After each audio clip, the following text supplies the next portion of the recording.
Muchas gracias. Buen día a todos y a todas.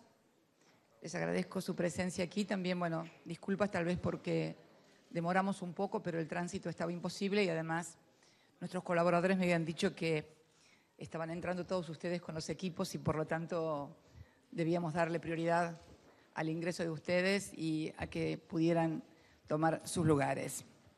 Bien, agradecerles por su presencia y su interés en lo que está sucediendo en la Argentina a pocos días de la elección del 22 de octubre, en un marco económico y social complejo, con una inflación que no se puede controlar, con un endeudamiento vertiginoso, con una desocupación creciente, con pérdida del poder adquisitivo de los salarios, con un tarifazo en marcha a tambor batiente y con otro en ciernes para después del 22. Pero para no seguir expresándome sobre eso, me voy a remitir a las declaraciones de quien fuera ministro de Economía de la República Argentina en 2 oportunidades, en una interesantísima entrevista publicada por el medio escrito español El País, en el cual quien fuera ministro de Economía durante los 90 y también en la última etapa de la alianza con el Corralito y la explosión del 2001, ha referido que lo que está sucediendo en la Argentina es las políticas que él llevaba adelante y menciona inclusive que varios de los actuales funcionarios eran funcionarios suyos jóvenes. Bueno, tal vez el que más recordemos es el actual presidente del Banco Central, quien fuera su tercer funcionario en escala luego en su gobierno de la Alianza, con lo cual me parece que las manifestaciones de quien fuera 2 veces ministro de la Argentina, identificando la política actual con la que llevara oportunamente a cabo adelante y que tanto desastre provocaron en la Argentina, me exime de mayores comentarios. Pero también hace semanas que Unión Ciudadana, nuestros candidatos y yo misma inclusive, venimos denunciando también un grave deterioro de la calidad democrática de nuestra Argentina. Un deterioro que no es descuido, no es dejadez o desidia institucional. Es un deterioro que es una consecuencia de una política deliberada de debilitamiento y en algunos casos destrucción de algunas garantías básicas del Estado de Derecho. Esta política está dirigida, avalada o al menos autorizada por el mismo presidente de la República Argentina, el señor Mauricio Macri. Y creo que tiene como objetivo un uso legítimo de los recursos y poderes del Estado, una política dirigida a consolidar un poder político extraordinario, partidario, con una concentración de poder inédita y, por cierto, peligrosa para nuestra democracia. Algunos hechos lo marcan muy claramente. El deterioro de las garantías electorales, por ejemplo. Ayer aquí mismo los apoderados de Unidad Ciudadana, acompañados por candidatos de Unidad Ciudadana, llamaron también una conferencia de prensa para manifestar, y riendo con un triunfo que no era tal, casi me atrevería a decir, tomándole el pelo a la ciudadanía. No quiero ni imaginar si una cosa así hubiera sucedido durante nuestra gestión como gobierno, en donde garantizamos sin un solo problema, ni durante el acto electoral ni durante el escrutinio 3 elecciones parlamentarias nacionales y 3 elecciones presidenciales, dándole garantías a los ciudadanos de su voto, a los candidatos de sus derechos y a la democracia, en definitiva, de que está vigente.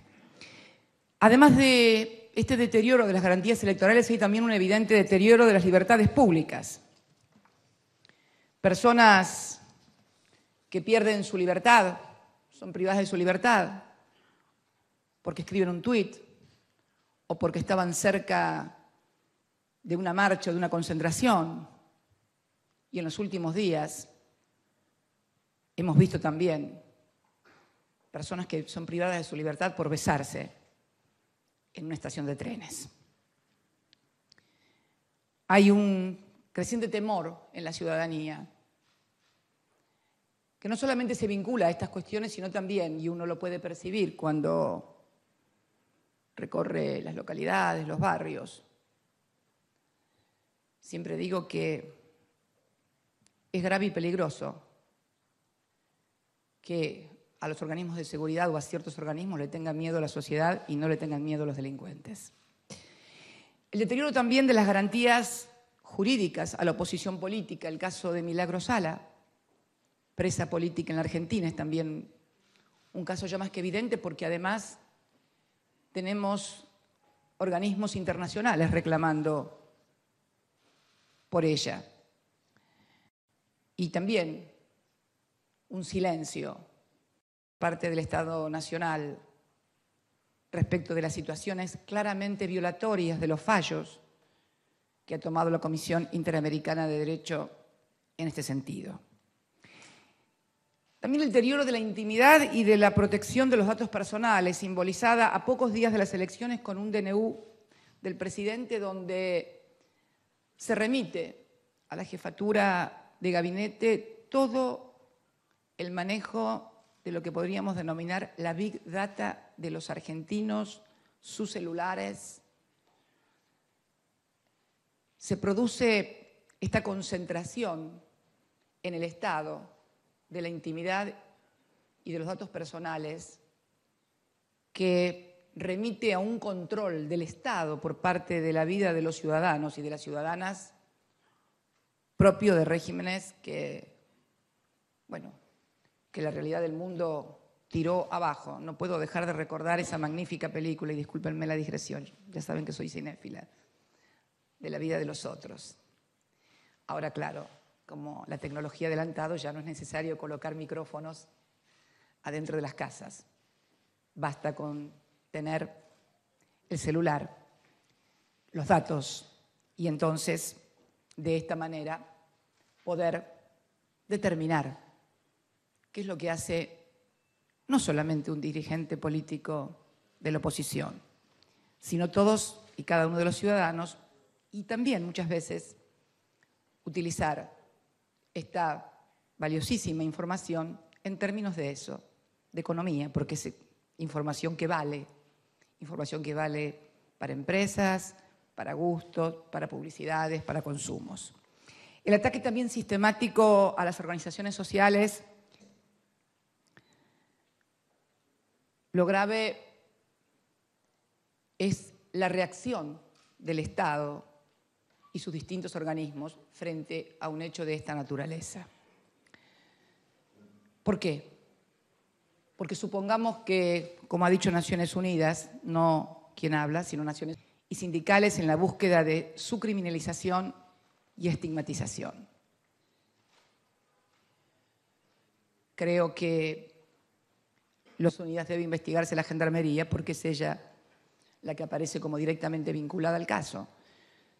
Aún suponiendo esta responsabilidad, estamos hablando precisamente de personajes nefastos, sino, por ejemplo, lo que le tocó al gremio de canillitas, que fue el tema es cómo reaccionan ministros, secretario, presidente, frente a un hecho de esta naturaleza. Esto es aún más grave porque la violación de derechos por parte de una fuerza y que finalmente luego se restituyó. Pero en definitiva todo esto va sentando precedentes en cualquier otra institución por parte del Estado. Se torna aún más grave cuando el Estado, en la figura de quienes son sus figuras paradigmáticas en la sociedad, y fundamentalmente va generando temores en las organizaciones sindicales y los movimientos sociales, sin duda.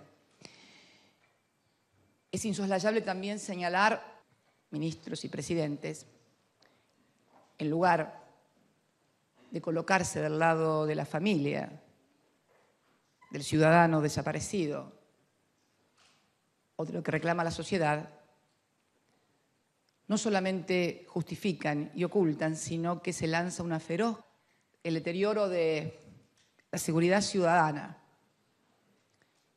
simbolizada en el caso de Santiago Maldonado. Campaña, una feroz campaña para demonizar al desaparecido. Casi como un joven tatuador que desapareció luego de un operativo ordenado por un juez y llevado a cabo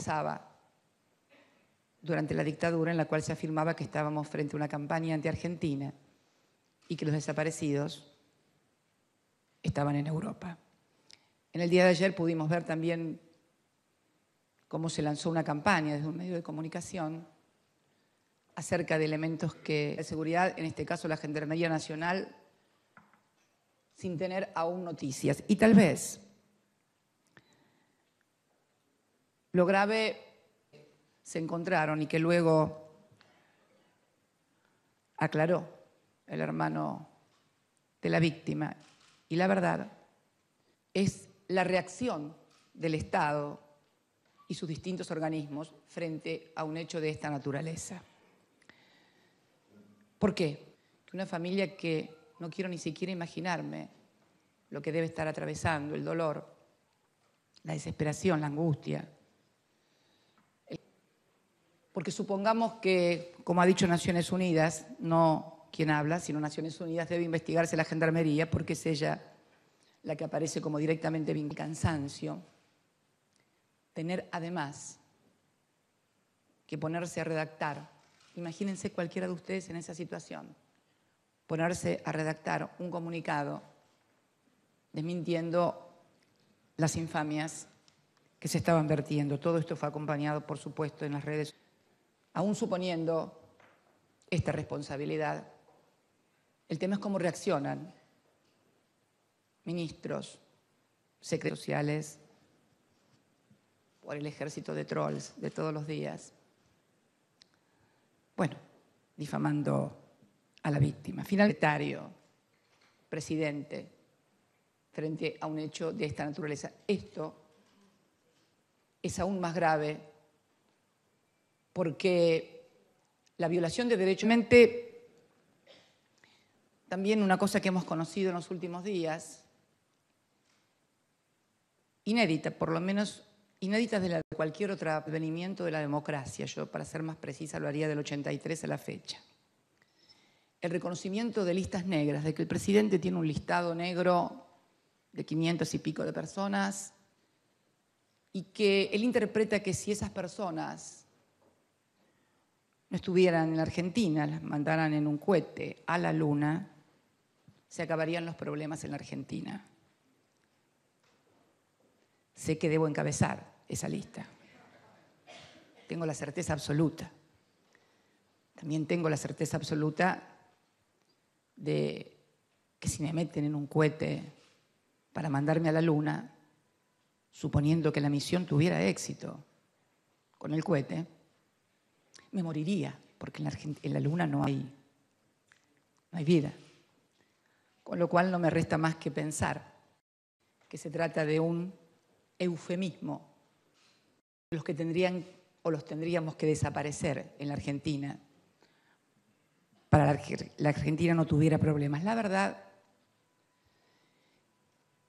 que yo contra esas listas negras que sinceramente no me interesa conocer, creo tener la certeza de algunos nombres, no de todos, por supuesto, Pero contra esa lista me gustaría también conocer la lista de los que blanquearon, por ejemplo, con el decreto presidencial, los familiares de funcionarios del propio presidente que blanquearon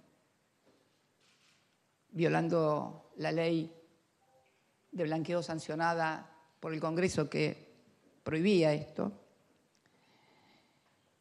O tal vez, bueno, las listas de los supermercados, las listas de los despedidos, en fin, tantas listas por las que preocuparse un presidente. Pero, sinceramente, es algo nunca visto, que me remite a épocas, y no voy a decir de la dictadura, no.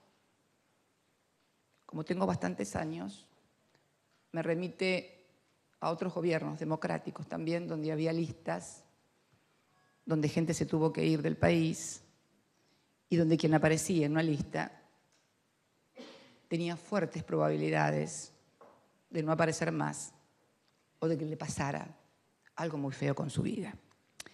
Pero la verdad que ayer, este lunes, ayer se ha conocido un grado más, han cruzado todos los límites democráticos en el día de ayer,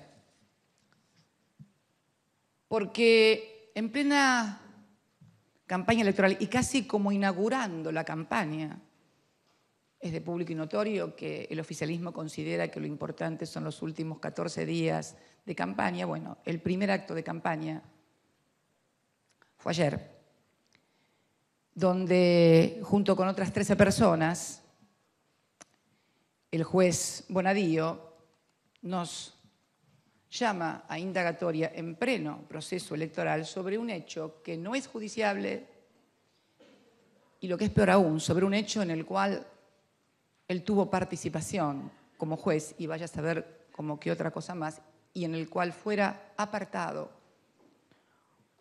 por encubrimiento de ese hecho. El requerimiento judicial es un texto, bueno, que vulnera todas las garantías constitucionales. Uno no sabe por qué ha sido citado. Una de las garantías constitucionales es que uno puede ser citado a juicio, pero debe ser a indagatoria, pero se le debe aclarar por qué delito se lo cita para poder ejercer su derecho de defensa. Y en este sentido quiero decirles que he reiterado muchísimas veces que como ciudadana y expresidenta quiero tener los mismos derechos y deberes que cualquier persona frente a cualquier causa o requerimiento judicial, los mismos, pero ni más ni menos. Pero no puedo soslayar, como dirigente de la fuerza política que más ha sido votada en la provincia de Buenos Aires, como candidata a esa lista opositora, como dirigente política, realmente considero inaceptable esta judicialización, este cronograma judicial en paralelo con el cronograma electoral, nunca visto.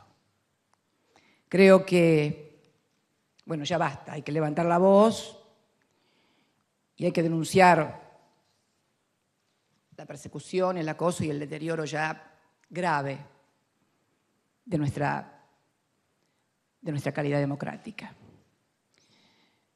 Hacemos responsable al juez Bonadío, el juez más desprestigiado de la República Argentina, de servir a los intereses políticos del presidente Macri, de actuar casi como una correa de transmisión de sus obsesiones contra la oposición y contra mi persona en particular, una correa de transmisión entre esa voluntad del presidente.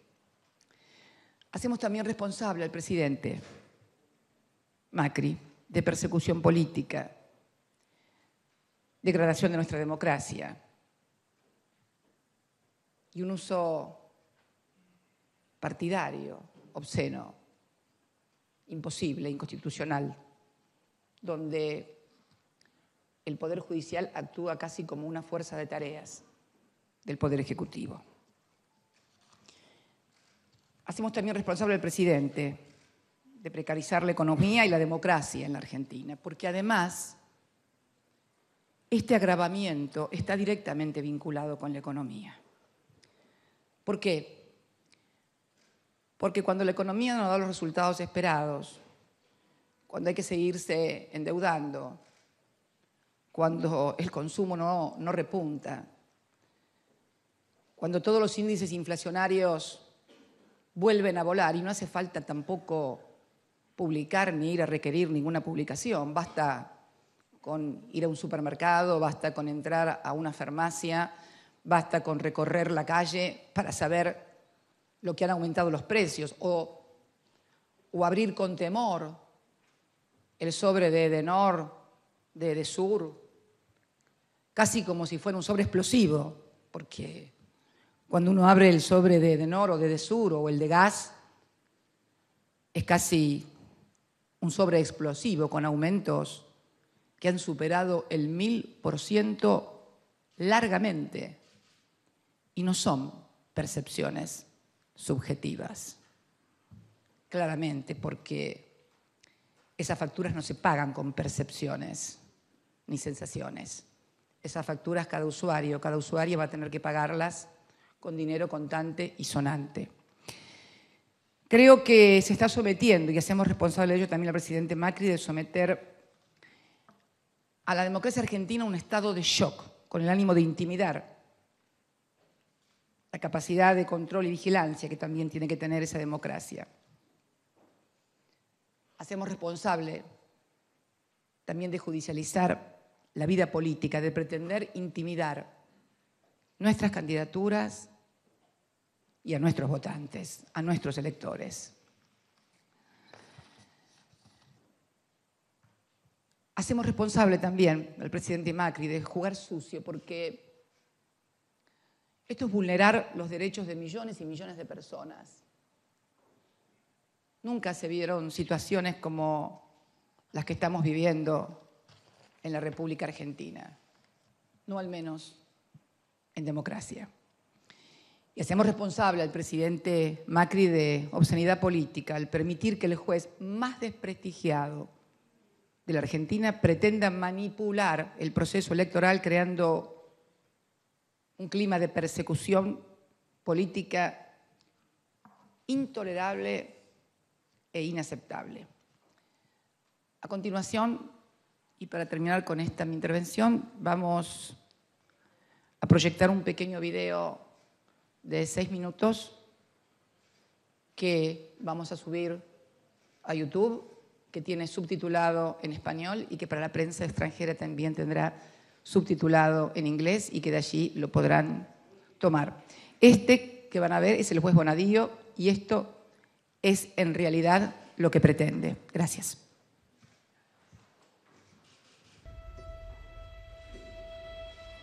Una vez más, la utilización del atentado a la AMIA con fines políticos. El 18 de julio de 1994, bajo la presidencia de Carlos Saúl Menem, se produce el atentado a la AMIA en la ciudad de Buenos Aires. El saldo, 85 muertos y 300 heridos. 23 años después, el juez Claudio Bonadío, como parte de la persecución política, mediática y judicial impulsada por el presidente Macri, acusa a la expresidenta Cristina Fernández de Kirchner, al ex canciller Héctor Timerman y a otros funcionarios por traición a la patria y encubrimiento por la firma del memorándum con el país acusado, Irán. ¿Dónde estaba el acusador y los acusados el día del atentado?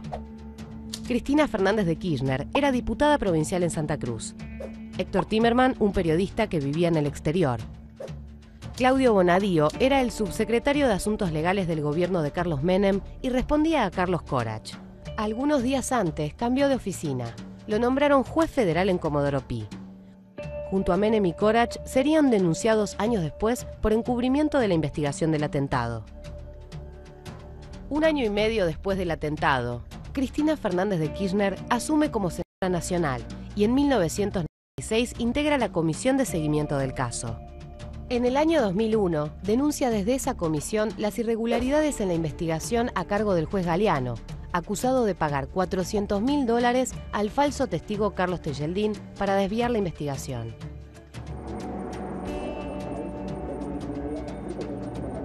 Actualmente se está desarrollando el verdadero juicio por encubrimiento, con nula cobertura mediática, e intencionalmente tapado por las actuales denuncias del juez Bonadío, en el cual se encuentran imputados Carlos Menem, Fino Palacios, Hugo Anzorregui, Juan José Galeano, Rubén Beraja y Carlos Tejeldín, entre otros. Galeano comparte orígenes con Bonadío. Llegaron a Comodoro Pi de la mano de la tristemente célebre servilleta de Corach. Caballo dijo que no la tenía, pero nosotros la conseguimos. ¿Se ve el nombre de los jueces ahí? ¿Eh? Están prolijitos, ¿no? Se ve que lo escribió con tiempo. Pero algo más que el origen los mantendría vinculados. Bonadío fue denunciado en el Consejo de la Magistratura por no querer investigar a Menem, Corach, El Fino Palacios y Juan José Galeano por el encubrimiento a la AMIA.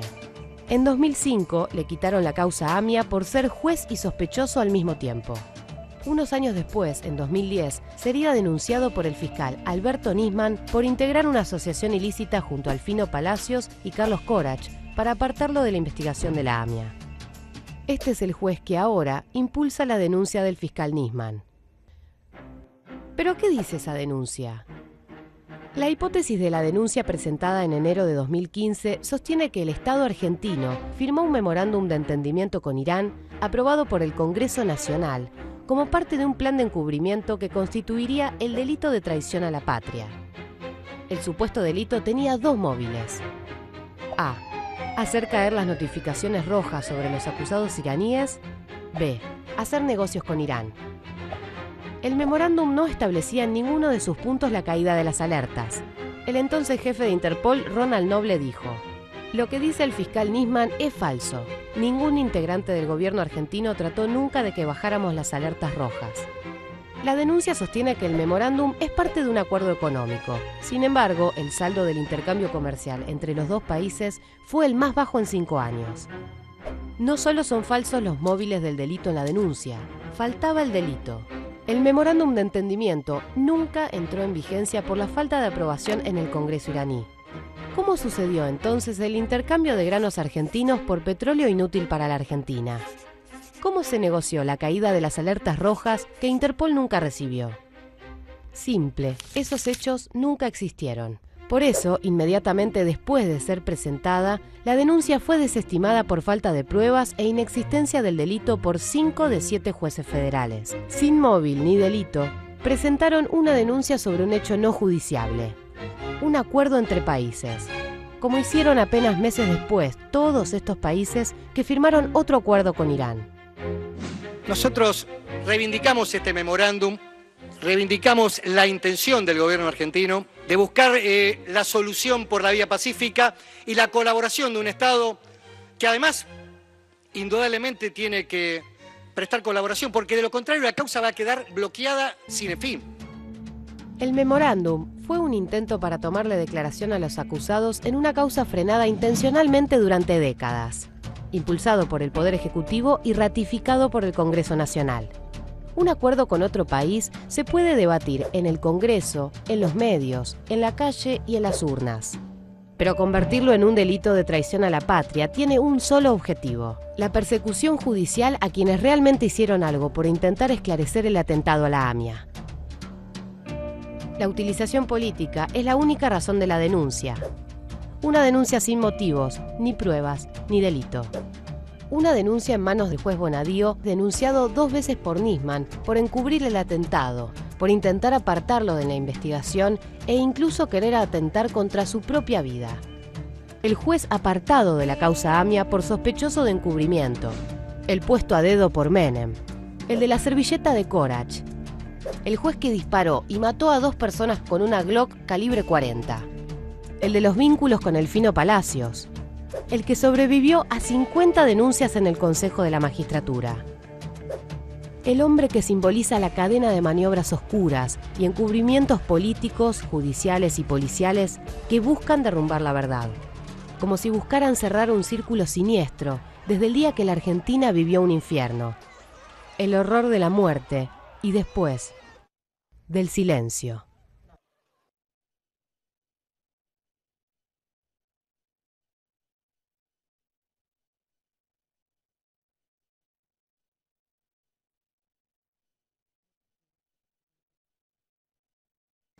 En primer lugar, pregunta el periodista Alejandro Gomel, de Radio del Plata. Buenas tardes. La pregunta en nombre de los colegas de radio. Por un lado, habló usted de deterioro de garantías institucionales y en ese marco garantías electorales. ¿Lo calificaría este gobierno como autoritario, más allá que fue elegido por las urnas? Y en ese marco, ¿cree que puede haber fraude en las próximas elecciones del 22 de octubre? Y la segunda parte de la pregunta, lo veíamos a Pichetto recién en pantalla. ¿Usted va a integrar, ya tiene definido que va a integrar el bloque del PJ en el Senado? O sea, son dos preguntas en realidad. Hay muchas, hay muchísimas. Sí, pero es una. Pero vamos por la primera. Las voy a contestar las tres, quédate tranquilo. 4 eran. Bueno, dale, no, pero la que acabas de preguntar vos. Pero como es tan larga, ¿por qué no vas por partes?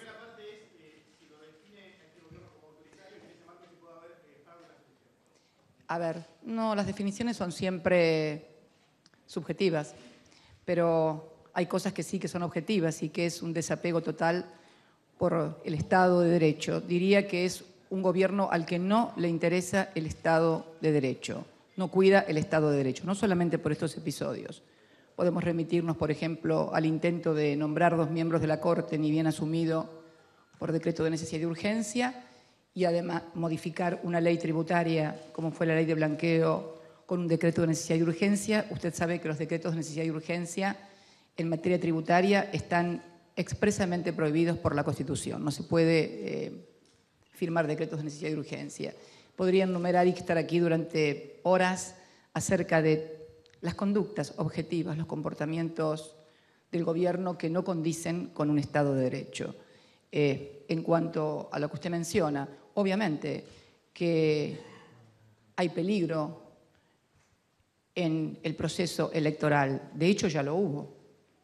O sea, esta pregunta se la podía responder con lo que pasó el domingo 13 de agosto, cuando seguramente usted, o a lo mejor como periodista se quedó hasta las 3 o 4 de la mañana, pero si era un periodista de radio, a lo mejor tiene que estar muy temprano a la radio el otro día, no podía hacerlo, y usted se fue a dormir, como tantísimos millones de ciudadanos, pensando que el gobierno había ganado por amplísimo margen en todas partes, y esto no fue así. Creo que es el propio gobierno el que con su conducta y su comportamiento da la idea a la sociedad de lo que pueden hacer o de lo que puede suceder. Después será...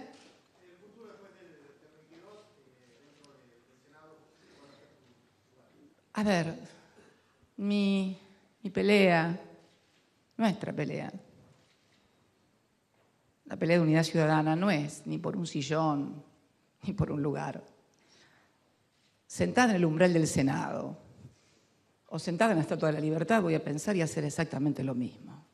Los lugares no cuentan, lo que cuentan, y yo creo que eso es lo importante, es lo que uno va a representar y ejercer. En segunda instancia, pregunta Alexander Peirel, de la agencia AFP. Buenas tardes. Desde afuera, ¿cómo cree que ven a los políticos argentinos que en esas elecciones legislativas, políticos argentinos que tienen problemas con la justicia, que concurren en esas elecciones legislativas para buscar un blindaje? Perdón, dijo para buscar un blindaje. Sería, en concepto, sería para buscar fueros. Sería eso. Blindaje mediático es el que... Inmunidad parlamentaria. Claro, blindaje mediático es el que tiene el gobierno, donde se oculta absolutamente todo lo que sucede. Es más, se pinta como un panorama de crecimiento económico, de bienestar social, que realmente dista mucho de lo que sucede en la realidad. Eso es blindaje mediático. Lo otro que usted habla, en realidad yo podría haber sido legisladora en diciembre. Acá me están mirando sentado desde el lugar de candidato Daniel Scioli, que fue nuestro candidato a presidente en las elecciones del 2015, y recuerdo que Daniel me pidió que fuera candidata a diputada nacional por la provincia de Buenos Aires, porque pensaba y sentía, yo se lo agradecí mucho además, que podía traccionar muchos votos para la lista. Y la verdad que yo le dije, mira, Daniel, te agradezco infinitamente por la confianza, por la actitud. Pero, ¿sabes qué van a decir? Que voy de comisaria política tuya. Y entonces te van a pintar como una persona que yo voy a controlar con todos los diputados y con todos los senadores del Congreso. Así que, si hubiera querido tener fueros o inmunidad, ya lo hubiera hecho en aquella oportunidad. En tercer lugar, pregunta Ignacio Campos, de Infobaires 24. ¿Qué tal, Cristina? ¿Cómo te va? Bien, Nosotros ¿cómo estás? nos tomamos el atrevimiento de dejarle a nuestros lectores en Facebook que nos dejaran las preguntas para hacerte. Chiaresa, un compañero, Ricardo creo, nos preguntaba que, teniendo en cuenta que desde que asumió el gobierno Mauricio Macri, se han dedicado de manera sistemática a hacer caer derechos que habían sido consagrados, incluso mediante leyes, al cuarto día de estar en el gobierno se llevó puesta la ley de medios. Y a propósito de esto nos pregunta este lector si vas a tomar alguna iniciativa en el sentido de una nueva, o reflotar la ley, que en definitiva es lo que debe considerarse. Me parece que a esta altura, con lo que está pasando en cuanto a los medios de comunicación, esa ley de medios se ha tornado, si se quiere, un poco obsoleta. ¿Y por qué te voy a decir? Porque hoy estamos ante un problema más grave que el de concentración de los medios, más grave que de hegemonías de esa naturaleza. Yo lo decía el otro día a un colega tuyo, que lo que está generando este gobierno es algo más grave, porque puede haber concentración de medios, pero en esos medios haber periodistas que no tengan temor, por ejemplo, y aún cuando estén en un medio hegemónico o en cualquier otro medio, hablen igual. Es cierto que la concentración económica y hegemónica es un importante y terrible limitante, pero al lado del limitante y de la autocensura que se impone el periodismo por miedo, la ley de medios no serviría para contrarrestar esto.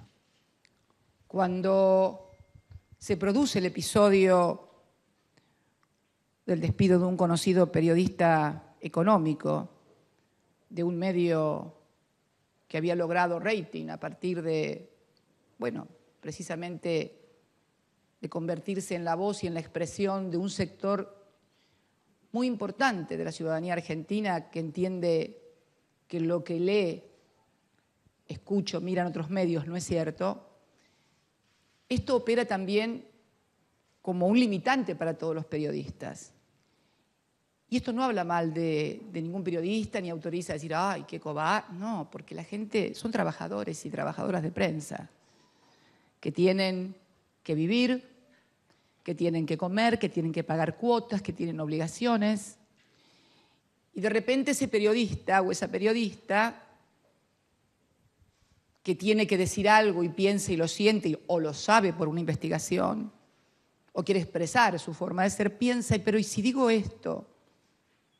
Y a este que tiene listas de gente que quiere mandar a la luna, conmigo sería mucho más fácil, puede pensar el periodista, a mí no me tiene que mandar a la luna, tiene que levantar el teléfono, llamar al dueño del canal, del medio, de la revista o del diario y decirle, che, pero escúchame, y entonces, chau, con ese periodista o esa periodista. Esto no se soluciona con ninguna ley de medios. Esto se soluciona con una democracia que funcione, que es algo más que una ley. Son las instituciones del país, son las instituciones de la República, puestas al servicio de la libertad y de la defensa de los derechos y garantías de los ciudadanos. La próxima pregunta la realiza Cecilia González de Notimex. Hola, buenas tardes. Queríamos preguntarle en nombre de los corresponsales extranjeros si cree que va a tener el apoyo necesario en el Congreso para evitar un eventual desafuero del cual ya se está hablando desde ahora. ¿Hasta qué instancia internacional llegaría, si está buscando ya desde ahora o si buscará instituciones internacionales que la apoyen? Y si nos pudiera hacer un comentario sobre el tema internacional del día, que es la crisis en España con la declaración de independencia de Cataluña, por favor. Gracias. Bueno, voy a... Qué preguntita te me has venido, hermana mexicana. Muy buenas, gracias, muchas gracias. La primera, que la fuerza en el Congreso. ¿Tú desde cuándo eres miren que estoy españolizada, tú, ¿desde cuándo eres corresponsal aquí? Hace poco. Entonces no estabas cuando yo todavía era senadora durante los 90. Bueno, yo fui, además de senadora durante la primera presidencia de Kirchner, fui senadora desde el año 1995, como indica el video, y fui la única senadora en la historia, por lo menos, que expulsaron del bloque del entonces oficialismo, que era el menemismo, el peronismo, no sé cómo quieras llamarlo, pero era el bloque oficialista. Fui expulsada. Yo no creo que la soledad impida ejercer las representaciones. Si uno mira la historia de otras representaciones, yo recuerdo, por ejemplo, no ya de mi fuerza política, sino de otras que se formaron, el grupo de los 6, que eran apenas 6 diputados y terminaron conformando una fuerza política que, aliada con el radicalismo, ganó las elecciones en 1999. Así que me parece que el Congreso debe ser un lugar de visibilidad de las políticas y sobre todo de la sociedad, de representación de esa sociedad, esas demandas. La gente, en definitiva, cuando vota una lista, un programa, vota también que su voz pueda tener un lugar en las instituciones y que se sienta representado, y que no eso signifique necesariamente sí o sí obtener lo que piensa que es justo, porque además, claro está que la gente es lo suficientemente lúcida como para saber la relación de fuerzas. De cualquier manera, yo siempre le digo, cuando estoy en los actos, a todas las personas a las que invitamos a votar a Unidad Ciudadana, que el día que yo no pueda ejercer esa representación, el día que me sea imposible defenderlos, cualquiera sea el motivo, se los voy a decir, porque lo que la gente siempre quiere es que le digan y que le cuenten las cosas.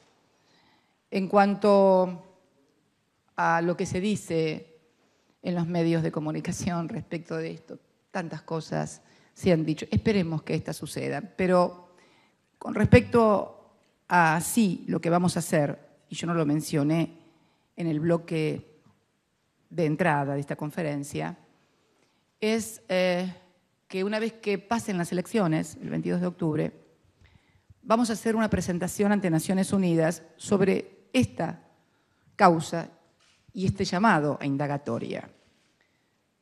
Porque esto no es solamente un hecho no judiciable, o sea, un acuerdo entre dos países aprobado por el Congreso de la Nación. Esto es también un acto hecho en el marco de la Carta de Naciones Unidas.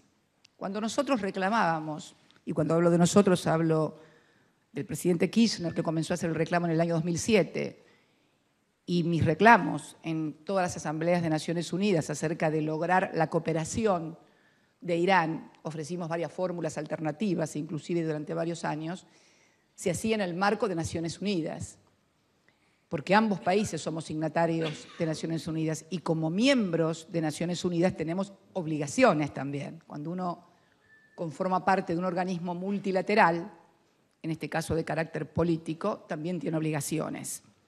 Y la Carta de Naciones Unidas, en el capítulo 6, Arreglo Pacífico de Controversias, artículo 33, es muy clara en sus dos apartados.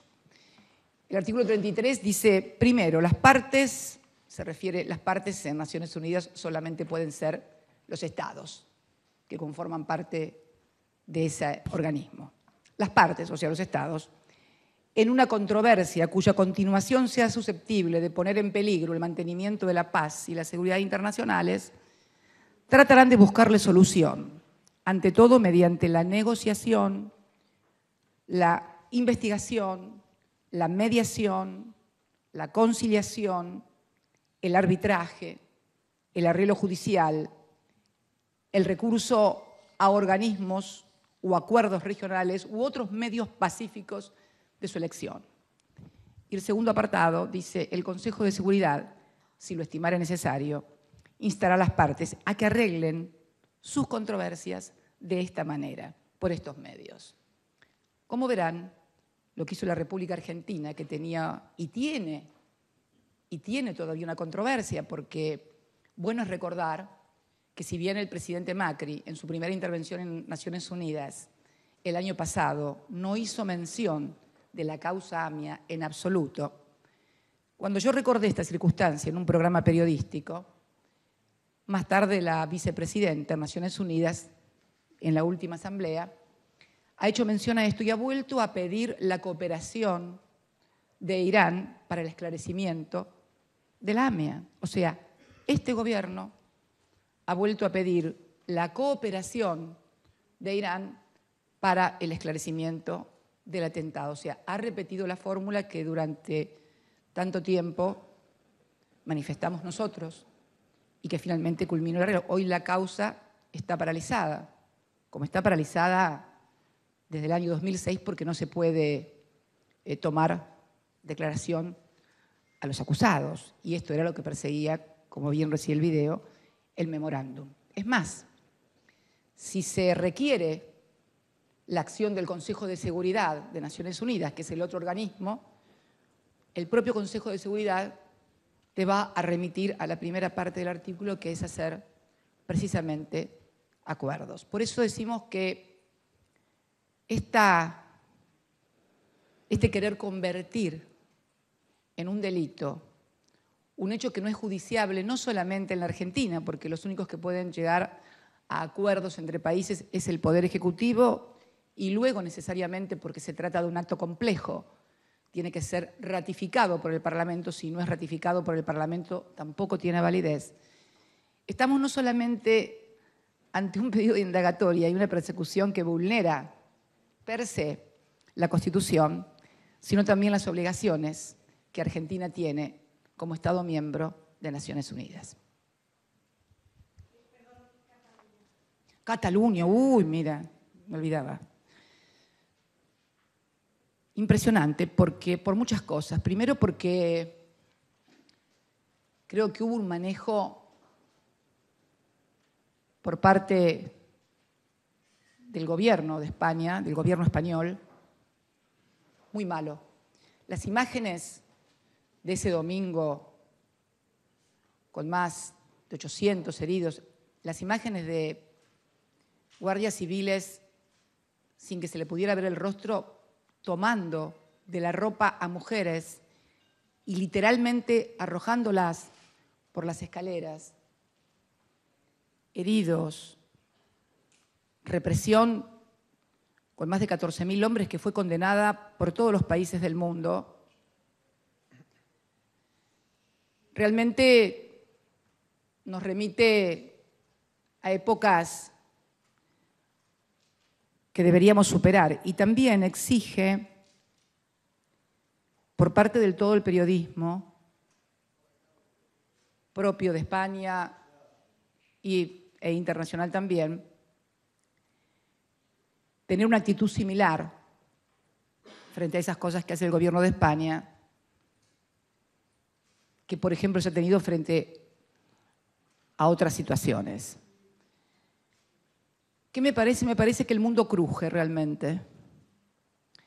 Antes de ese memorándum antes de ese referéndum, hubo otro referéndum en Kurdistán, en Irak, donde también lo que se llama la nación kurda votó por la secesión de Irak.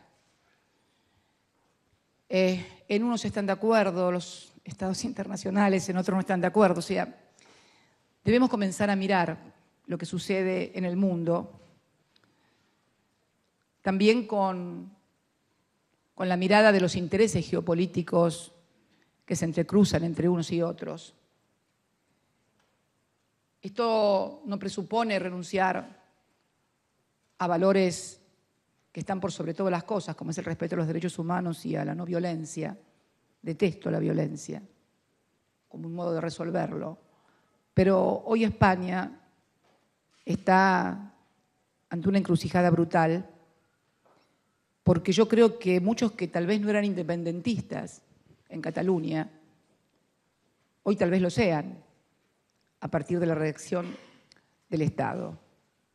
Complejo, como complejo es el mundo que está surgiendo, como complejo es lo que está pasando también, y tú lo sabes muy bien en tu país, en toda la región latinoamericana, lo que está pasando con los inmigrantes y las migraciones, con el surgimiento de los nazis en Alemania. Por primera vez desde la guerra, 94 legisladores nazis se van a sentar en el Parlamento en Berlín. Y no es una cuestión menor porque estamos hablando de Alemania, la que sostiene la Unión Europea, el alma, el corazón, el cuerpo, el dinero de la Unión Europea.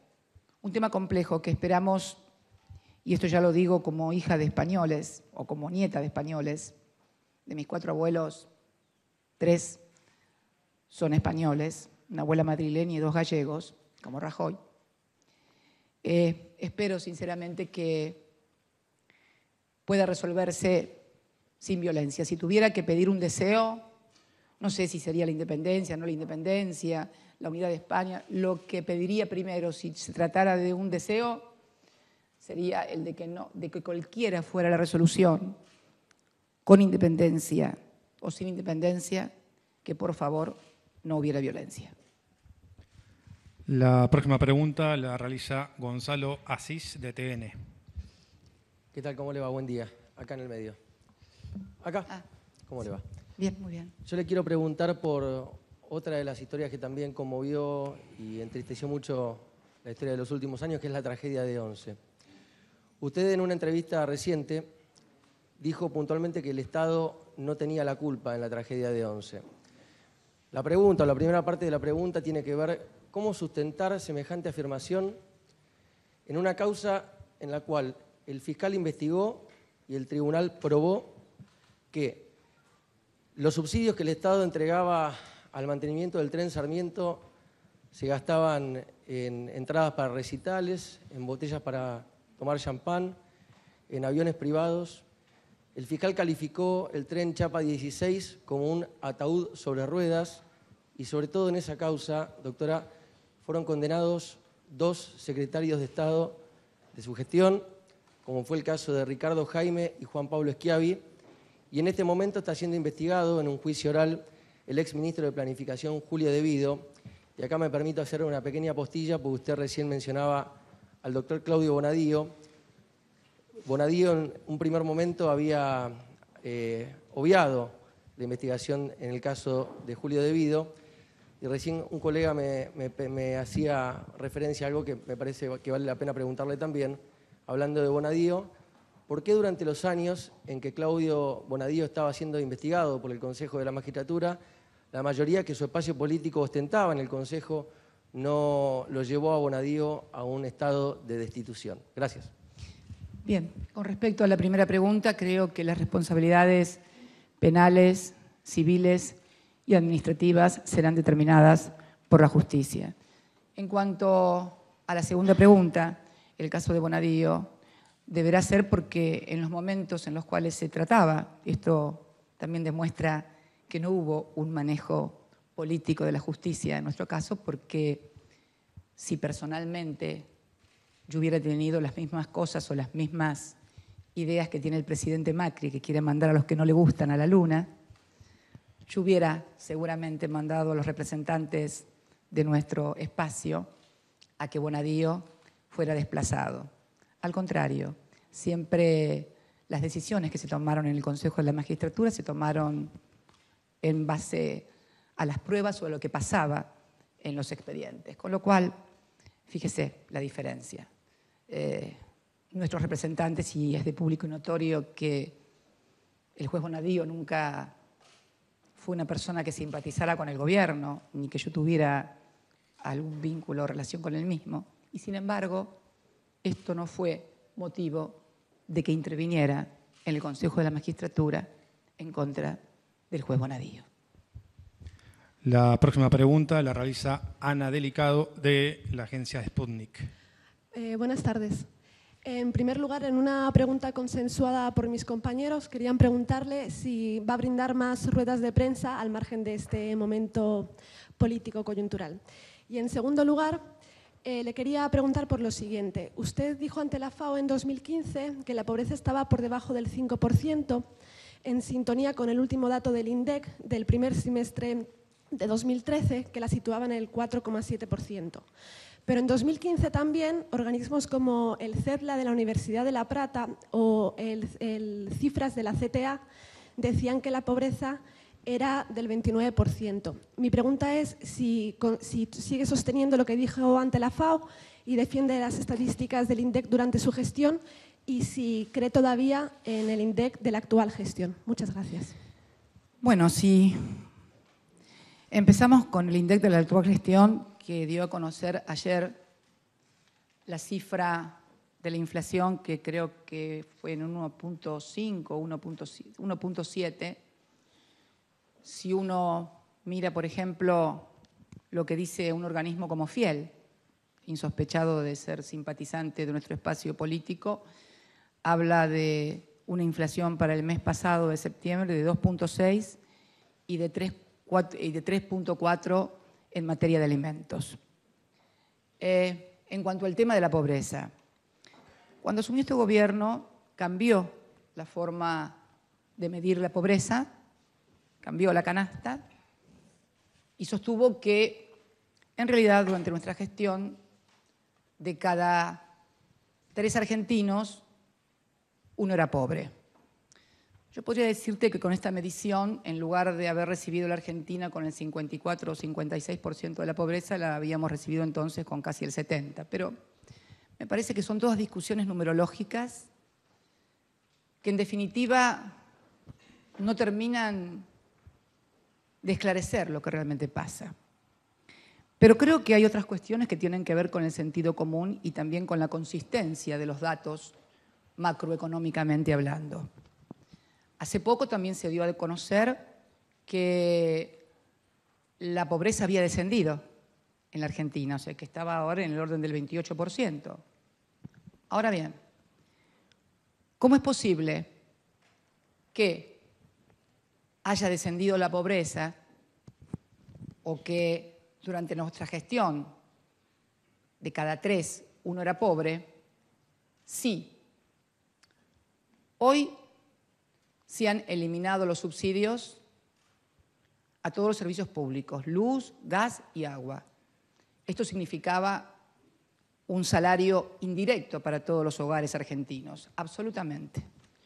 El dinero que la gente no destinaba porque estaba subsidiada y ese subsidio le era pagado a las empresas, no era que las empresas no recibían nada, recibían el subsidio por parte del Estado, era un salario indirecto para todas las familias argentinas. Esto hoy no está. Hoy tenemos tarifas que han crecido en el orden de más del 1000%.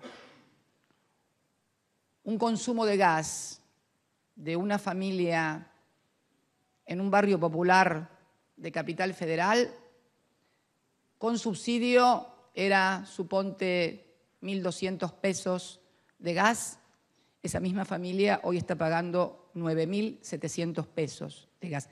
1.200 o 1.300 pesos del 2015, sin la inflación del 41% del año pasado, más la actual.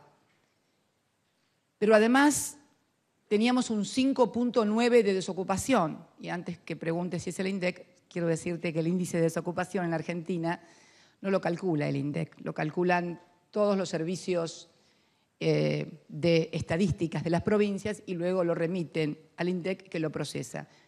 Hay consenso en que estábamos en un 5.9 de desocupación, uno de los más bajos de las últimas décadas. Bien.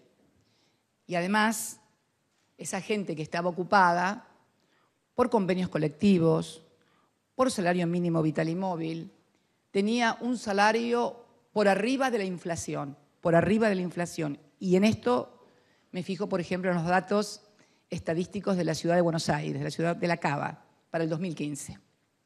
Bien, o sea que teníamos solamente 5,9% de desocupados y los que estaban ocupados tenían tarifas subsidiadas y salarios por encima de la inflación en su poder adquisitivo. Pero además, si en la familia había ancianos, si había gente de la tercera edad, además de tener cobertura, porque Argentina logró una cobertura casi universal en materia previsional, las jubilaciones o las pensiones también estaban por encima de la inflación, pero además recibían, por ejemplo, los medicamentos gratuitos, además del plan Remediar, por el PAMI gratuitos, el plan Remediar, además de los beneficios que otorgaba a la gente de la tercera edad el PAMI. Digamos que entonces teníamos cubierto a los activos, porque había muy baja desocupación, y a los pasivos, y todo por arriba de la inflación y con programas y políticas públicas que significaban ingresos indirectos. Esto hoy no está. Los salarios, las jubilaciones y las pensiones están por abajo de la inflación. Se ha suspendido el plan Remediar. No hay remedios para los jubilados, tampoco los hay para los enfermos de HIV, ni tampoco para los oncológicos, ni tampoco para los de otras patologías. Además de esto, los programas que había en materia de cobertura para los que eran trabajadores informales, digamos que la asignación universal por hijo ha sido uno de los logros mayores de nuestro gobierno, también por arriba de la inflación, con programas además en los colegios, con netbook para los chicos, con programas de entregas de libros, con programas de inclusión total que significaban siempre salario indirecto. Además, los propios asalariados y las propias clases medias generaban con su consumo la existencia también de lo que se denomina changas, que se conoce normalmente con el nombre de changas y que ayudaba conjuntamente con los programas como la UH a completar un ingreso que colocaba a la gente no en Disney World ni en el mejor de los mundos, pero sí por encima de los niveles de pobreza. Si además los discapacitados recibían sus pensiones, había cobertura para todos los discapacitados, si además estábamos constantemente inaugurando escuelas y hospitales, tenemos hoy, por ejemplo, 6 hospitales paralizados, 1 en Entre Ríos y 5 en el conurbano bonaerense, que podían estar prestando salud y atención para millones de personas. Si con todo eso que hoy no tenemos, ellos dicen que disminuyeron la pobreza, yo digo que si con todo eso que había en la Argentina hasta el 10 de diciembre, de cada 3, 1 era pobre, yo diría que hoy, con tarifazo, con una inflación que no pueden detener y que ha comido el poder adquisitivo y lo que es peor, las esperanzas de la gente no va al supermercado ya. Compren los almacenes de barrio. Si además de eso la mayoría de los discapacitados sigue sin cobrar su pensión, si se acabaron los programas de netbook, si se acabaron todos los programas de inclusión social, ¿cómo es posible que haya menos pobres? Yo creo que si con aquella Argentina, con esos ingresos incuestionables y objetivos, según el gobierno, de cada 3 argentinos, 1 era pobre, yo me atrevería a decirte entonces ahora que con estas políticas y este gobierno, de cada 3 argentinos, 2,8 o 2,9 son pobres. La última pregunta la realiza Sebastián Adida de la agencia Noticias Argentinas. Hola Cristina, acá. ¿Cómo Hola. le va? Bien, querido. En una pregunta consensuada con colegas de medios gráficos, quería consultarle, Cristina, si una vez transcurrida esta coyuntura electoral y sea el resultado que fuere, ¿tiene en mente hacer una convocatoria a las fuerzas políticas que por distintos motivos se fueron desprendiendo del Frente para la Victoria, de modo tal de rearticular al espacio nacional y popular en un frente político común, ¿no? Como sucedió hasta casi el 2013, ¿no? En unidad. Bien. Mira qué buena pregunta consensuaron tus colegas. No he esperado a que pase la elección. Fue conocida una carta que publiqué, una convocatoria, una carta abierta que convoqué a todas las fuerzas políticas de la oposición, porque está claro que de cada 3 bonaerenses, 2 votaron contra el ajuste. De cada 3 bonaerenses, 2 son oposición. Esa carta la escribí, la ratifico y no solamente la sostengo hasta el 22 de octubre, sino que se la va a pedir la gente a la oposición después de octubre. Porque las cosas que van a suceder en el país en materia económica, el gobierno ha dicho que la nafta aumenta el 10, el 11%. Es probable que el tipo de cambio, todos sabemos lo que está pasando con el tipo de cambio, es probable que también modifiquen el tipo de cambio con lo que esto impacta. Se ha decretado la libertad en materia de precios de combustibles. Esto va a significar 2 cosas. Por un lado, que te van a poner lo que ellos quieran de precio de la nafta o del gasoil. El segundo, que al tener libertad de importación, seguramente a muchos les va a convenir más importar nafta o gasoil, que está mucho más barato afuera que adentro, con lo cual, además de irse divisas en materia de pago por combustibles, seguramente también se van a destruir más empleos de los que ya se han destruido en todo el sector de la industria petrolera. Yo estoy convencida, a fecha, el reconocimiento de listas negras, de que el presidente tiene un listado negro de 500 y pico de personas y que él interpreta que si esas personas no estuvieran en la Argentina, las mandaran en un cohete a la luna, se acabarían los problemas en la Argentina. Sé que debo encabezar esa lista. Tengo la certeza absoluta. También tengo la certeza absoluta de que si me meten en un cohete para mandarme a la luna, suponiendo que la misión tuviera éxito con el cohete, me moriría, porque en la luna no hay vida. Con lo cual no me resta más que pensar que se trata de un eufemismo, los que tendrían o los tendríamos que desaparecer en la Argentina para que la Argentina no tuviera problemas. La verdad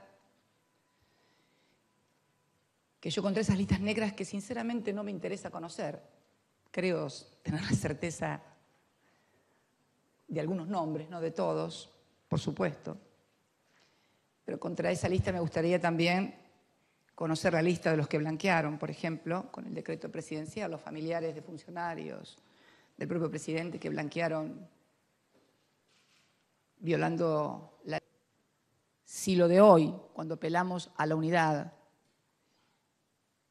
es no solo un deseo, sino la comprensión de lo que está pasando, de lo que hay que hacer y fundamentalmente del gran ajuste que se viene, yo creo que después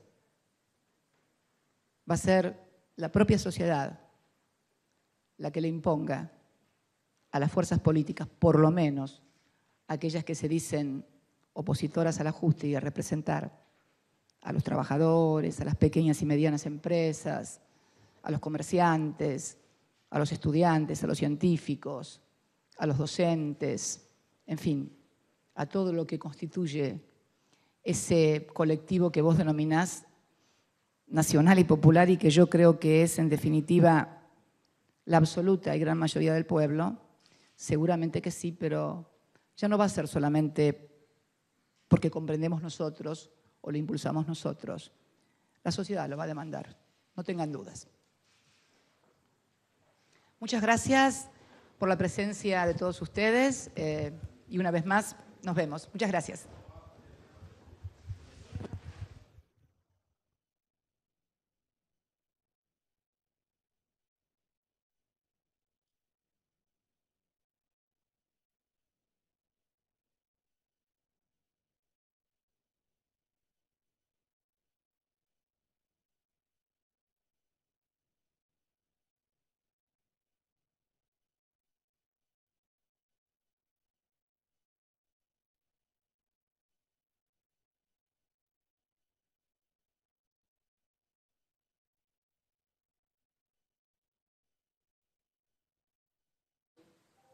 De blanqueo sancionada por el Congreso que prohibía esto.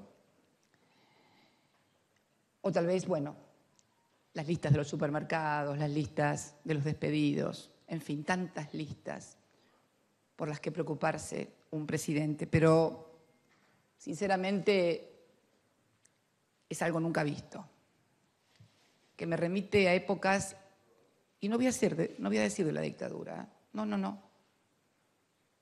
Como tengo bastantes años, me remite a otros gobiernos democráticos también, donde había listas, donde gente se tuvo que ir del país y donde quien aparecía en una lista tenía fuertes probabilidades de no aparecer más o de que le pasara algo muy feo con su vida. Pero la verdad que ayer, este lunes, ayer se ha conocido un grado más, han cruzado todos los límites democráticos en el día de ayer,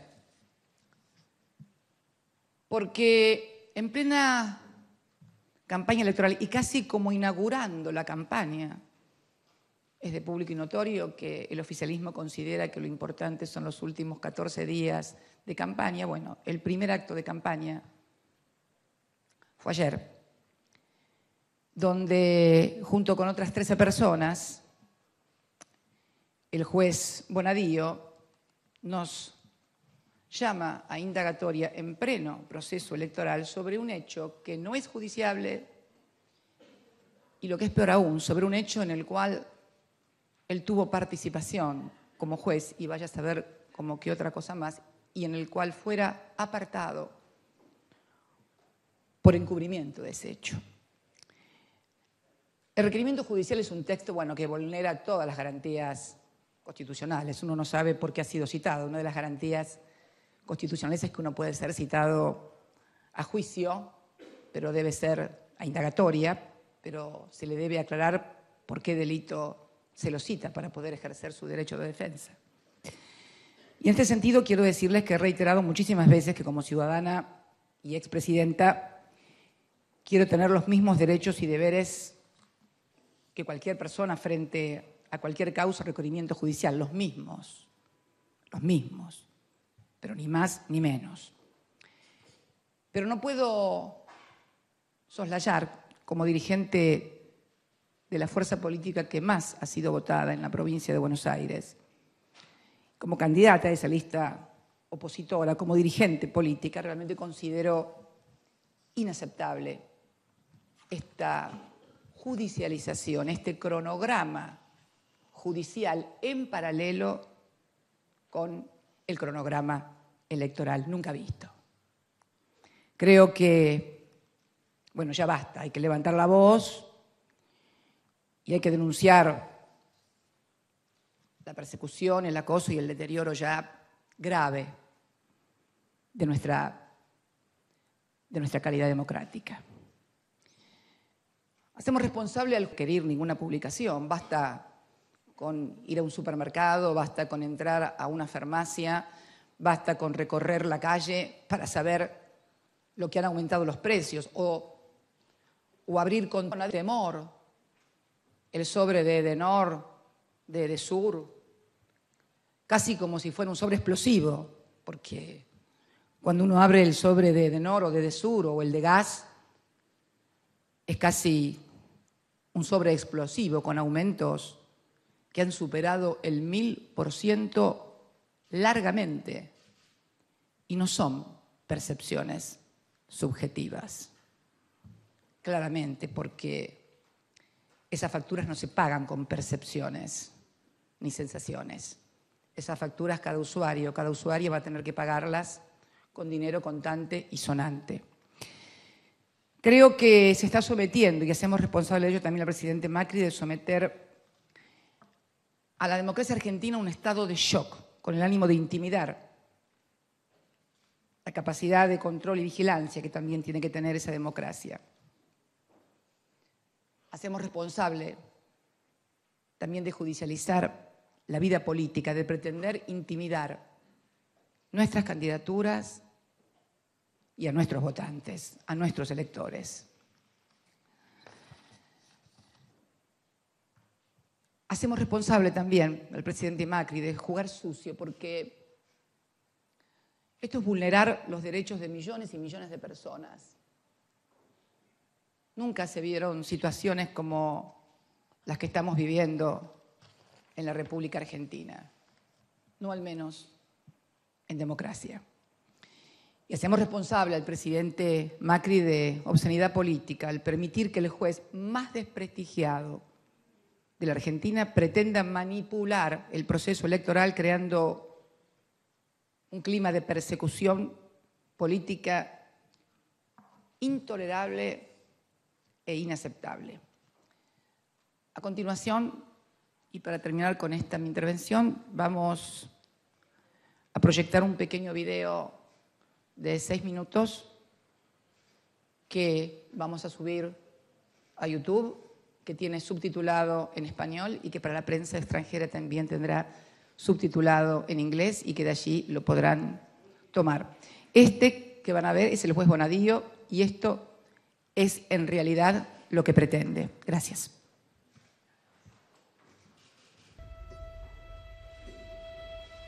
Una vez más, la utilización del atentado a la AMIA con fines políticos. El 18 de julio de 1994, bajo la presidencia de Carlos Saúl Menem, se produce el atentado a la AMIA en la ciudad de Buenos Aires. El saldo, 85 muertos y 300 heridos.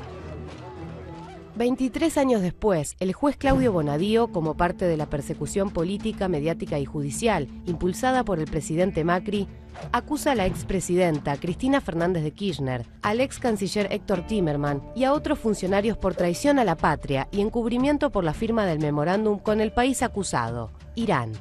¿Dónde estaba el acusador y los acusados el día del atentado? Cristina Fernández de Kirchner era diputada provincial en Santa Cruz. Héctor Timerman, un periodista que vivía en el exterior. Claudio Bonadío era el subsecretario de Asuntos Legales del gobierno de Carlos Menem y respondía a Carlos Corach. Algunos días antes cambió de oficina. Lo nombraron juez federal en Comodoro Pi. Junto a Menem y Corach serían denunciados años después por encubrimiento de la investigación del atentado. 1 año y medio después del atentado, Cristina Fernández de Kirchner asume como senadora nacional y en 1996 integra la Comisión de Seguimiento del caso. En el año 2001, denuncia desde esa comisión las irregularidades en la investigación a cargo del juez Galeano, acusado de pagar $400.000 al falso testigo Carlos Tejeldín para desviar la investigación.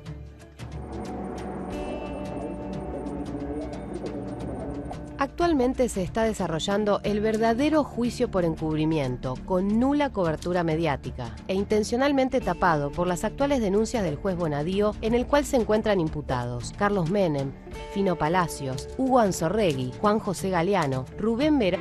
La denuncia sostiene que el memorándum es parte de un acuerdo económico. Sin embargo, el saldo del intercambio comercial entre los dos países fue el más bajo en 5 años.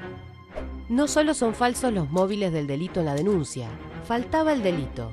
El memorándum de entendimiento nunca entró en vigencia por la falta de aprobación en el Congreso iraní. ¿Cómo sucedió entonces el intercambio de granos argentinos por petróleo inútil para la Argentina? ¿Cómo se negoció la caída de las alertas rojas que Interpol nunca recibió? Simple, esos hechos nunca existieron. Por eso, inmediatamente después de ser presentada, la denuncia fue desestimada por falta de pruebas e inexistencia del delito por 5 de 7 jueces federales. Sin móvil ni delito, presentaron una denuncia sobre un hecho no judiciable, un acuerdo entre países, como hicieron apenas meses después todos estos países que firmaron otro acuerdo con Irán.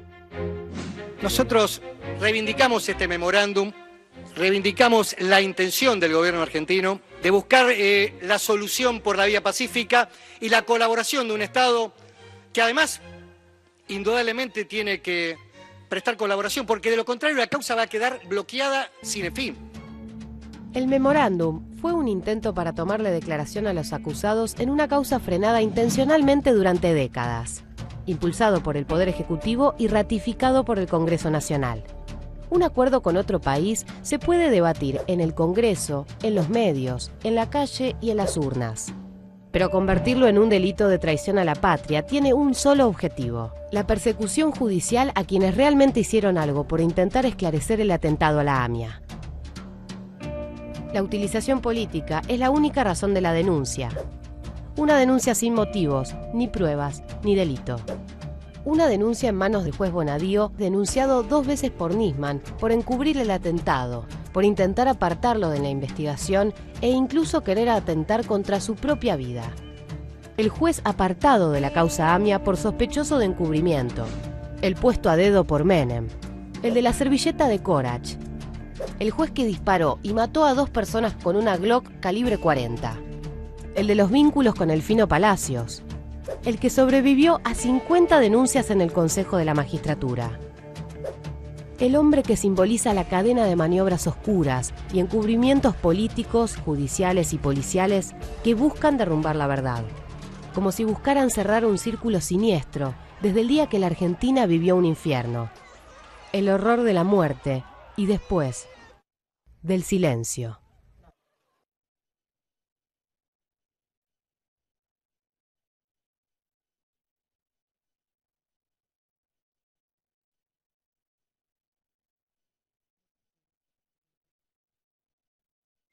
En primer lugar, pregunta el periodista Alejandro Gomel, de Radio del Plata.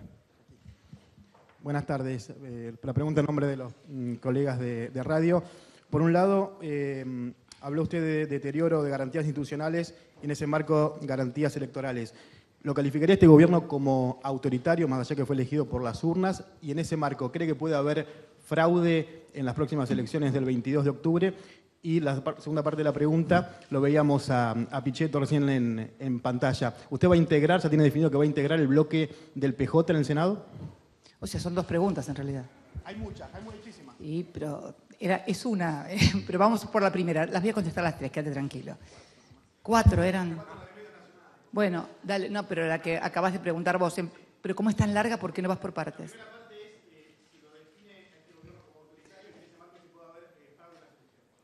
A ver, no, las definiciones son siempre subjetivas, pero hay cosas que sí que son objetivas y que es un desapego total por el Estado de Derecho. Diría que es un gobierno al que no le interesa el Estado de Derecho, no cuida el Estado de Derecho, no solamente por estos episodios. Podemos remitirnos, por ejemplo, al intento de nombrar 2 miembros de la Corte, ni bien asumido por decreto de necesidad y urgencia, y además modificar una ley tributaria, como fue la ley de blanqueo, con un decreto de necesidad y urgencia. Usted sabe que los decretos de necesidad y urgencia en materia tributaria están expresamente prohibidos por la Constitución. No se puede firmar decretos de necesidad y urgencia. Podría enumerar y estar aquí durante horas acerca de las conductas. Sentada en el umbral del Senado o sentada en la Estatua de la Libertad, voy a pensar y hacer exactamente lo mismo. Los lugares no cuentan, lo que cuentan, y yo creo que eso es lo importante, es lo que uno va a representar y ejercer.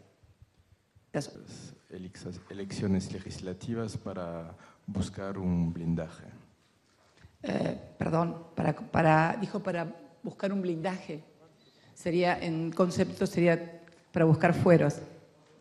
Sería eso. Blindaje mediático es el que... Inmunidad parlamentaria. Claro, blindaje mediático es el que tiene el gobierno, donde se oculta absolutamente todo lo que sucede. Es más, se pinta como un panorama de crecimiento económico, de bienestar social, que realmente dista mucho de lo que sucede en la realidad. Eso es blindaje mediático. Lo otro que usted habla, en realidad yo podría haber sido legisladora en diciembre. Acá me están mirando sentado desde el lugar de candidato Daniel Scioli, que fue nuestro candidato a presidente en las elecciones del 2015, y recuerdo que Daniel me pidió que fuera candidata a diputada nacional por la provincia de Buenos Aires, porque pensaba y sentía, yo se lo agradecí mucho además, que podía traccionar muchos votos para la lista.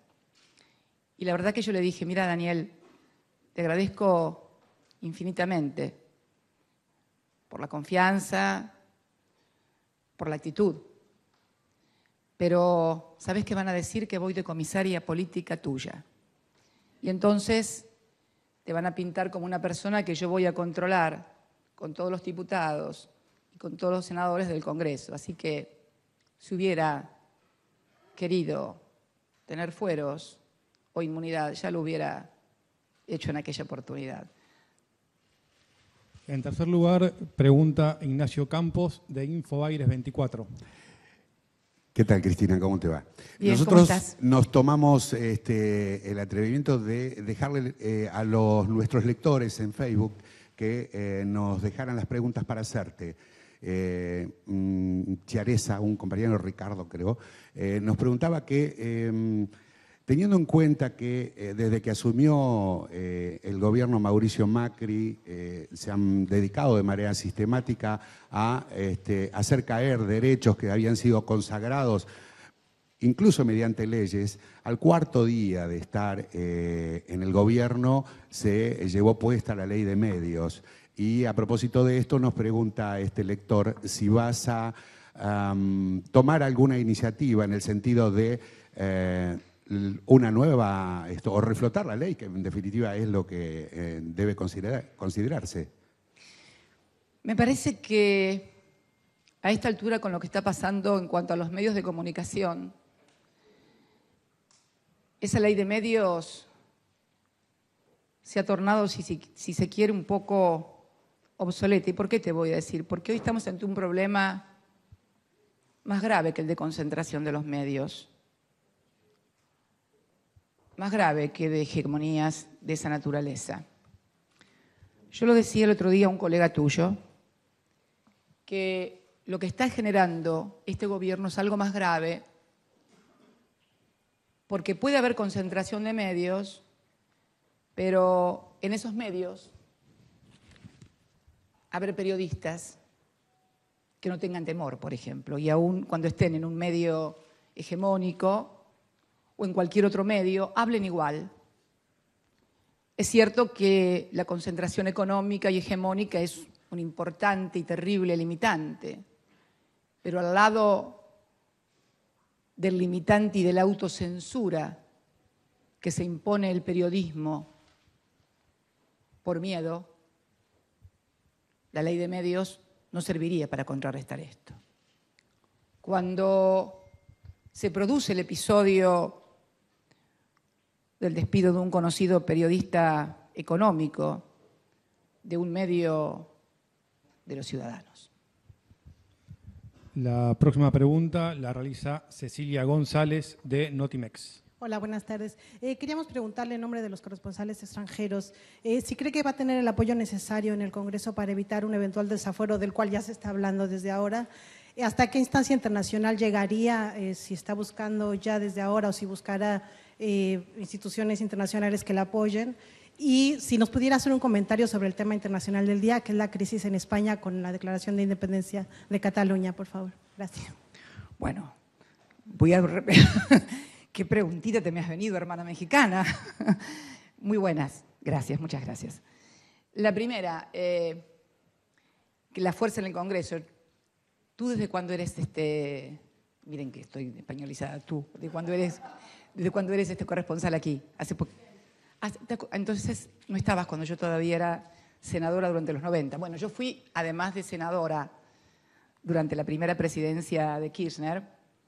Fui senadora desde el año 1995, como indica el video, y fui la única senadora en la historia, por lo menos, que expulsaron del bloque del entonces oficialismo, que era el menemismo, el peronismo, no sé cómo quiera llamarlo, pero era el bloque oficialista.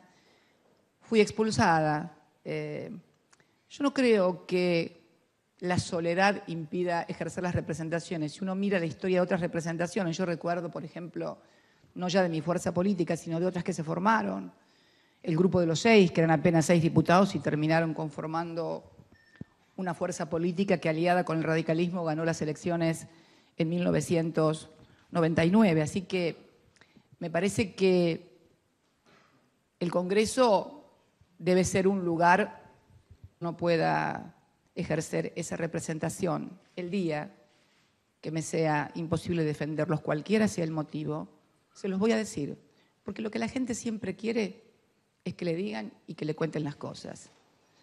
En cuanto a lo que se dice en los medios de comunicación respecto de esto, tantas cosas se han dicho. Esperemos que esta suceda, pero con respecto a sí, lo que vamos a hacer, y yo no lo mencioné en el bloque de entrada de esta conferencia, es que una vez que pasen las elecciones, el 22 de octubre, vamos a hacer una presentación ante Naciones Unidas sobre esta causa y este llamado a indagatoria.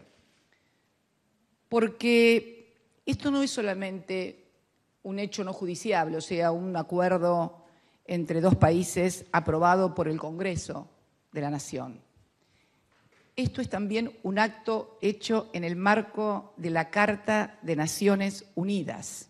Cuando nosotros reclamábamos, y cuando hablo de nosotros hablo del presidente Kirchner, que comenzó a hacer el reclamo en el año 2007, y mis reclamos en todas las asambleas de Naciones Unidas acerca de lograr la cooperación de Irán, ofrecimos varias fórmulas alternativas, inclusive durante varios años, se hacía en el marco de Naciones Unidas, porque ambos países somos signatarios de Naciones Unidas y como miembros de Naciones Unidas tenemos obligaciones también. Cuando uno conforma parte de un organismo multilateral, en este caso de carácter político, también tiene obligaciones.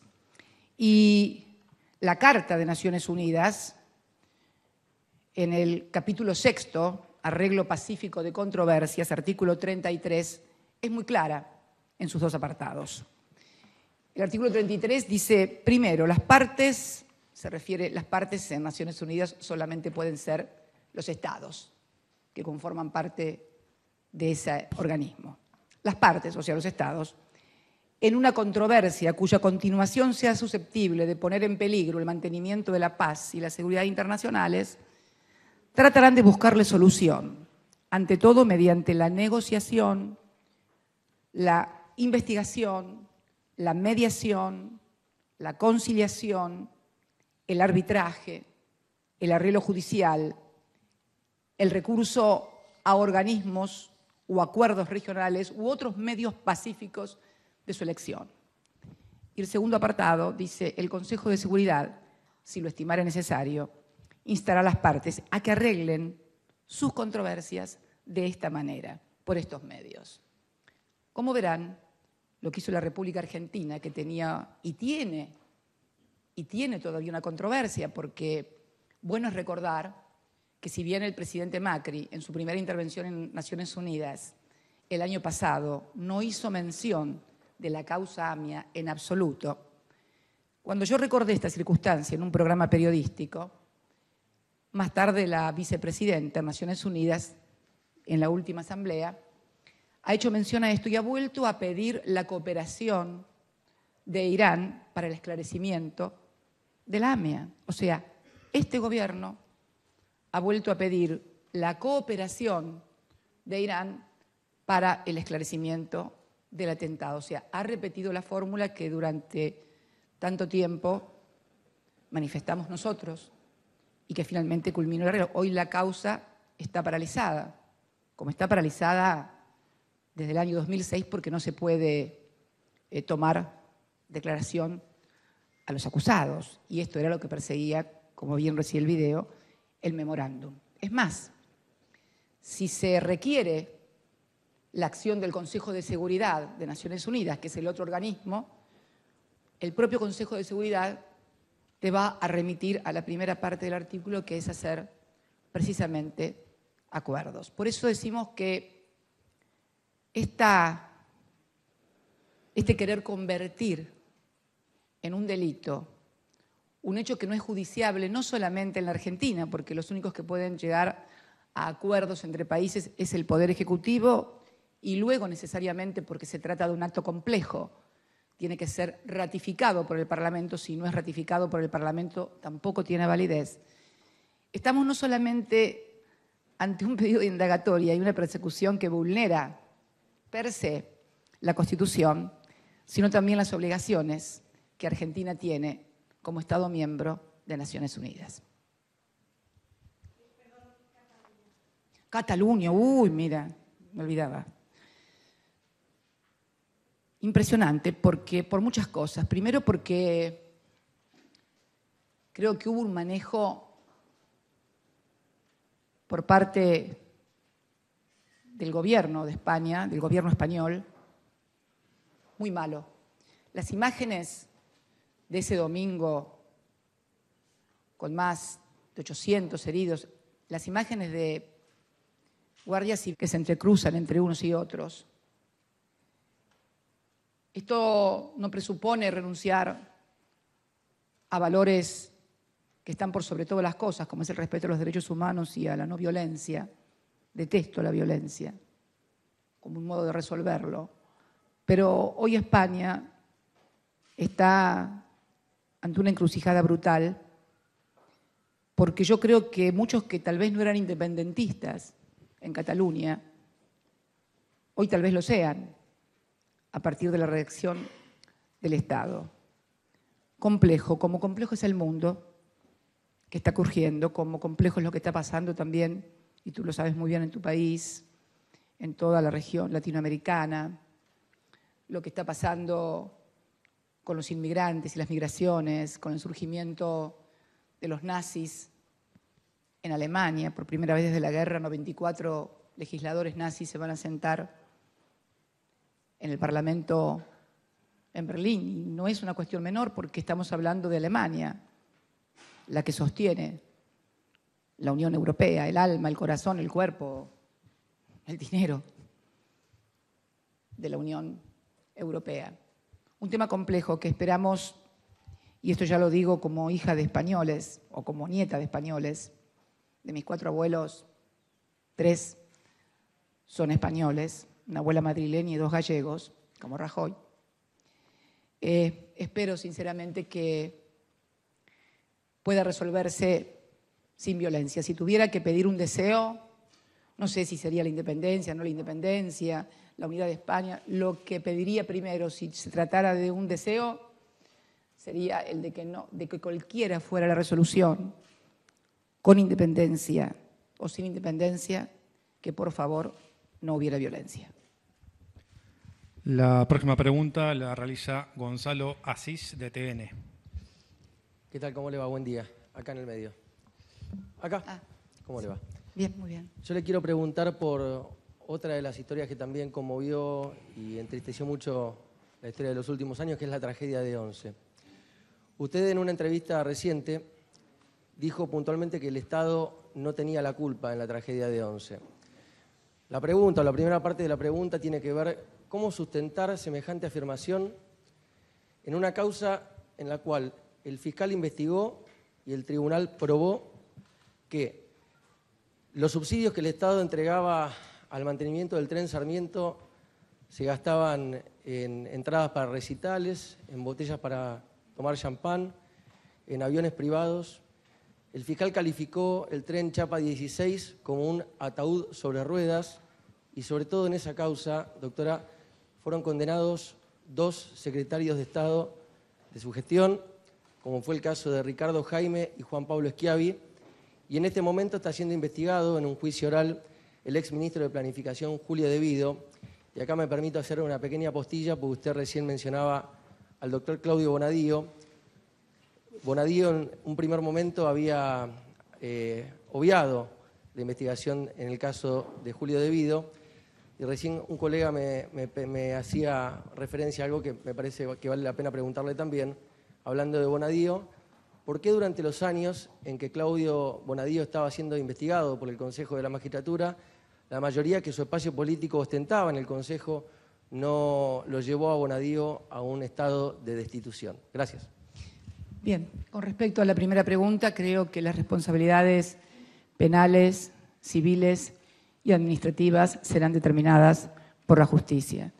En cuanto a la segunda pregunta, el caso de Bonadío deberá ser porque en los momentos en los cuales se trataba, esto también demuestra que no hubo un manejo político de la justicia en nuestro caso, porque si personalmente yo hubiera tenido las mismas cosas o las mismas ideas que tiene el presidente Macri, que quiere mandar a los que no le gustan a la luna, yo hubiera seguramente mandado a los representantes.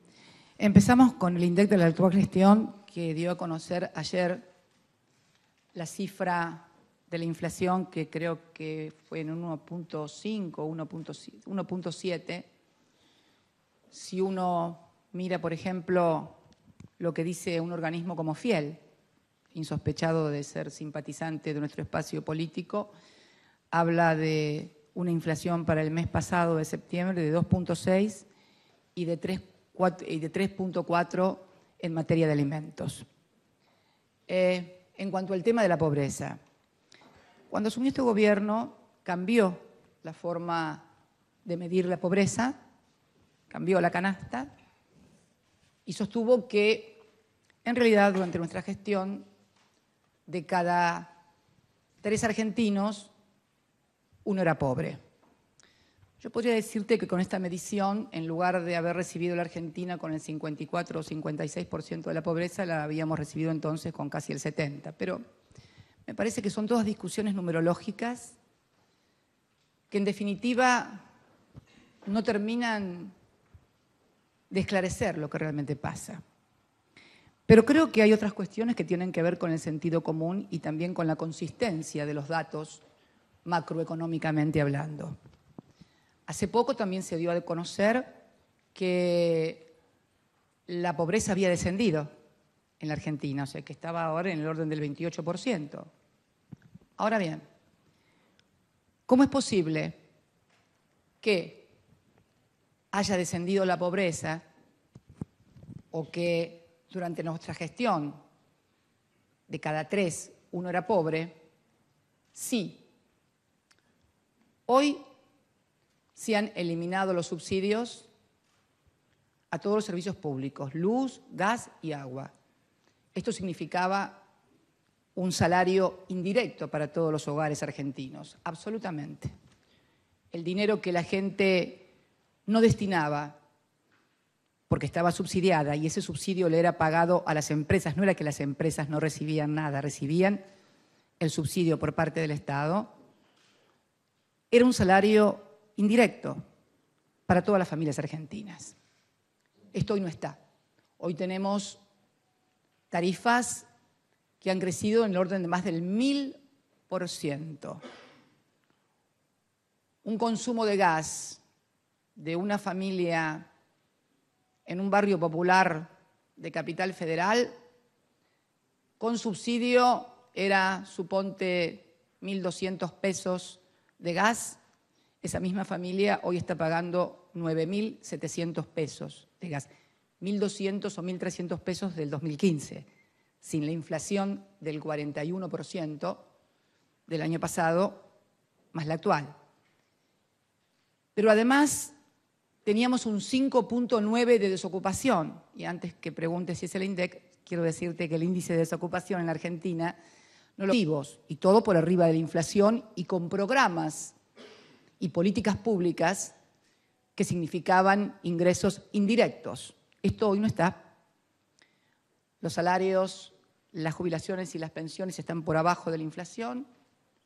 Se ha suspendido el plan Remediar. No hay remedios para los jubilados, tampoco los hay para los enfermos de HIV, ni tampoco para los oncológicos, ni tampoco para los de otras patologías. Además de esto, los programas que había en materia de cobertura para los que eran trabajadores informales, digamos que la asignación universal por hijo ha sido uno de los logros mayores de nuestro gobierno, también por arriba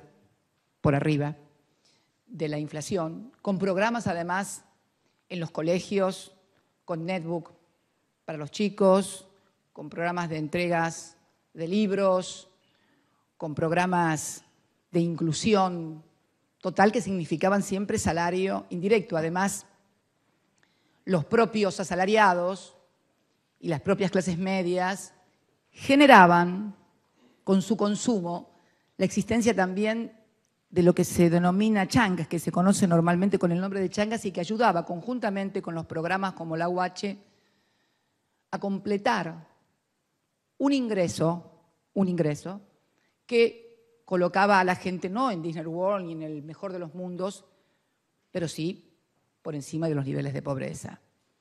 Si además los discapacitados recibían sus pensiones, había cobertura para todos los discapacitados, si además estábamos constantemente inaugurando escuelas y hospitales, tenemos hoy, por ejemplo, 6 hospitales paralizados, 1 en Entre Ríos y 5 en el conurbano bonaerense, que podían estar prestando salud y atención para millones de personas. Si con todo eso que hoy no tenemos, ellos dicen que disminuyeron la pobreza, yo digo que si con todo eso que había en la Argentina hasta el 10 de diciembre, de cada 3, 1 era pobre, yo diría que hoy, con tarifazo, con una inflación que no pueden detener y que ha comido el poder adquisitivo y lo que es peor, las esperanzas de la gente no va al supermercado ya. Compren los almacenes de barrio.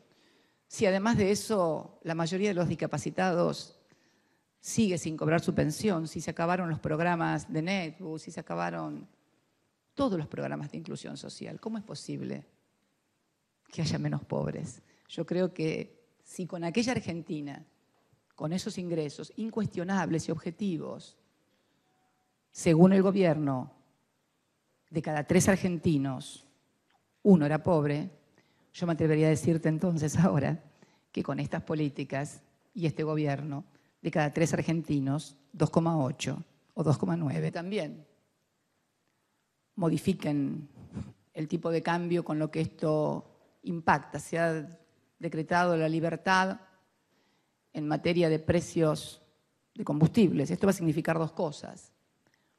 Por un lado, que te van a poner lo que ellos quieran de precio de la nafta o del gasoil. El segundo, que al tener libertad de importación, seguramente a muchos les va a convenir más importar nafta o gasoil, que está mucho más barato afuera que adentro, con lo cual, además de irse divisas en materia de pago por combustibles, seguramente también se van a destruir más empleos de los que ya se han destruido en todo el sector de la industria petrolera. Yo estoy convencida que si lo de hoy, cuando apelamos a la unidad, es no solo un deseo, sino la comprensión de lo que está pasando, de lo que hay que hacer y fundamentalmente del gran ajuste que se viene, yo creo que después va a ser la propia sociedad la que le imponga a las fuerzas políticas, por lo menos aquellas que se dicen opositoras al ajuste y a representar a los trabajadores, a las pequeñas y medianas empresas, a los comerciantes, a los estudiantes, a los científicos, a los docentes, en fin, a todo lo que constituye ese colectivo que vos denominás nacional y popular y que yo creo que es, en definitiva, la absoluta y gran mayoría del pueblo. Seguramente que sí, pero ya no va a ser solamente porque comprendemos nosotros o lo impulsamos nosotros. La sociedad lo va a demandar, no tengan dudas. Muchas gracias por la presencia de todos ustedes. Y una vez más, nos vemos. Muchas gracias.